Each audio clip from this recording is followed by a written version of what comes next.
देखने को मिलेगा? किस तरह से निपटेंगे? संस्थाएं मजबूत हों, उससे देश मजबूत होगा।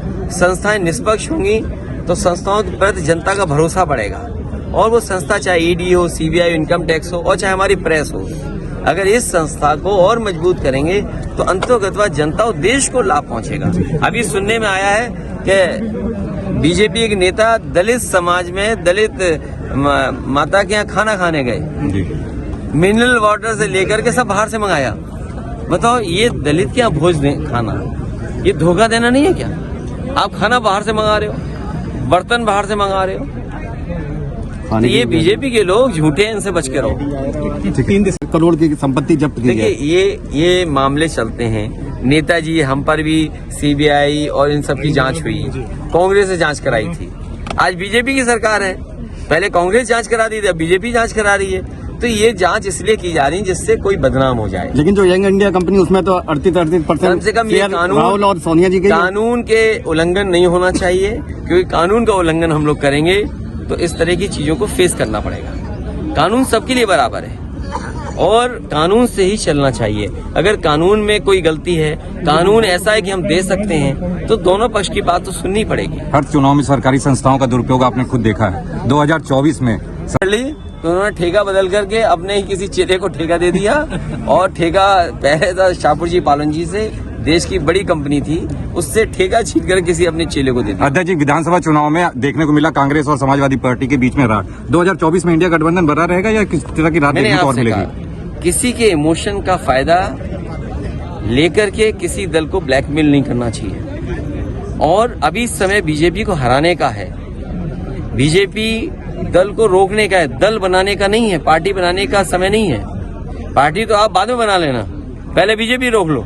तो किस तरह समझाएंगे कांग्रेस पार्टी को, अगर आप कांग्रेस पार्टी क्या समझाना? आप समझाना ना, अब आपने गठबंधन चली जाएगी तो समझा देना। आपने गठबंधन तय किया है, गठबंधन में प्रमुख दल है। समझा, दोनों लोग समझा। नेशनल हेराल्ड केस में डीडी ने, जिनकी संबल में डेथ हो गई, ड्यूटी से लौट रहे थे, और आए दिन सरकार को ऐसे दरोगा जी को 1 करोड़ रुपए देने चाहिए, हालांकि उनके परिवार के सदस्य को नौकरी मिलेगी।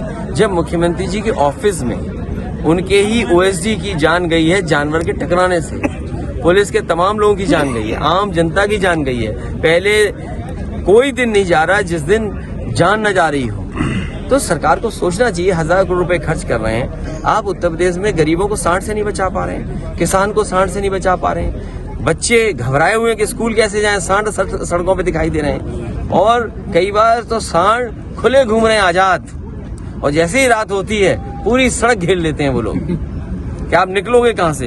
तो ट्रैफिक का इंतजाम भी देखते हैं और रात में सड़क की सुरक्षा भी करते हैं ये जानवर। कम से कम मुख्यमंत्री जी को जागना चाहिए। अध्यक्ष जी, विधानसभा की चुनाव में मध्य प्रदेश में आप और नहीं आए, वो छुट्टी कर ली उन्होंने। अध्यक्ष जी, या तो कंगना रनौत या हेमा मालिनी को उतार सकती है। अरे कितनी अच्छा चुनाव होगा। सोचो, हमारे पत्रकार साथी, अगर ऐसा हो जाए तो कितना अच्छा चुनाव होगा।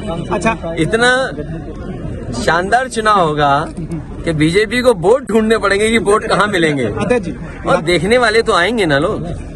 भीड़ तो जुटेगी। नहीं, देखिए, ये अगर ये सवाल तुम्हारा है, केवल हमारा मत चलाना।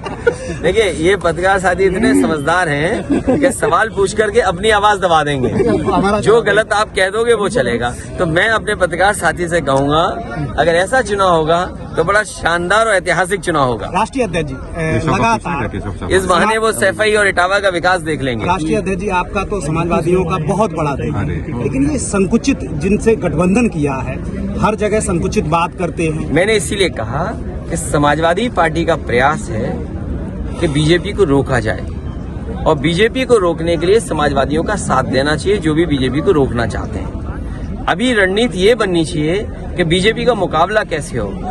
इस बात के लिए चर्चा नहीं होनी चाहिए उनका दल कैसे बने। कुछ लोग दल बनाना चाहते हैं, हम बीजेपी रोकना चाहते हैं। ये जनता समझती है, और किसी के भी इमोशन से किसी भी दल को ब्लैकमेल नहीं करना चाहिए। कुछ दल हैं किसी के इमोशन का लाभ उठा करके ब्लैकमेल करना चाहते हैं। हमें उम्मीद है ऐसे दल नहीं बनाएंगे अपना, पहले बीजेपी को रोकेंगे। अन्ना जानवर एक बहुत बड़ी समस्या है। जीवन कांग्रेस से लड़ते रहे, और आप लगातार इनसे जुड़े रहे, लेकिन दिल से जुड़े। इन्होंने हमेशा धोखे की पटकथा लिखी है, और अभी लगातार देखिए, समाजवादियों का पहला संकल्प ये है कि बीजेपी हटे। बीजेपी उत्तर प्रदेश से हटेगी तो देश से हटेगी। समाजवादियों का संकल्प है कि बीजेपी हटे, उत्तर प्रदेश से हटेगी तो देश से हटेगी। और मैंने कई बार ये कहा है कि 2014 में उत्तर प्रदेश से बीजेपी आई थी, 2024 में उत्तर प्रदेश से ही बीजेपी जाएगी। और दूसरे दल अपना दल न बनाएं, उन्हें बीजेपी हराने की रणनीति बनानी चाहिए, उन्हें अपना दल बनाने की रणनीति नहीं बनानी चाहिए, क्योंकि समय कम है। आज नवंबर में हम खड़े हैं, कुछ दिनों बाद दिसंबर शुरू हो जाएगा। उनके बीजेपी के आयोजनों की तारीख आ गई है और चुनाव की तारीख भी आ जाएगी। तो इसलिए जो जमीन पर है उसका साथ देना चाहिए अगर बीजेपी को हराना चाहते हैं। तो हराने के लिए अपने दल न बनाएं, पहले बीजेपी को हराने की रणनीति बननी चाहिए। समाजवादी पार्टी ऐसी कोई भी रणनीति होगी जिससे बीजेपी को रोका जा सके, उस रणनीति के साथ समाजवादी पार्टी है।